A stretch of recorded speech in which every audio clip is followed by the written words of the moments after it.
800 बांधकाम परवानग्यांना नाशिक महापालिकेकडून red signal देण्यात आला आहे आणि महाड घरकुल घोटाळा प्रकरणामध्ये मोठा निर्णय झालेला आहे।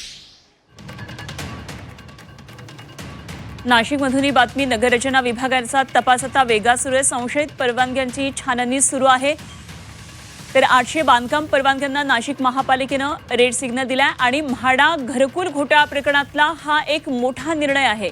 तर एसआयटी मार्फत प्रकरणाची आता सखोल चौकशी सुरू आहे। महत्त्वाच्या कागदपत्रांची तपासणी सुरू आहे आणि अनियमित परवानग्या देणाऱ्या अधिकाऱ्यांवर आता कारवाई होण्याची शक्यता आहे। संबंधित बिल्डर आणि विकासकांना नोटिसा देत आहेत, तर चौकशीसाठी हजर राहण्याचे आदेश या नोटिसांमध्ये देण्यात आलेत। बेकायदेशीर बांधकामांच्या फाईल्स उघड झाल्यात आणि नियमबाह्य मंजुरी समोर आली आहे। या घोटाळ्यामुळे मोठा आर्थिक गैरव्यवहार उघडकीला येण्याची शक्यता आहे। दोषींवर कठोर कारवाईचे संकेत दिलेले आहेत। तर प्रशासनाने हा एक इशारा दिला आहे।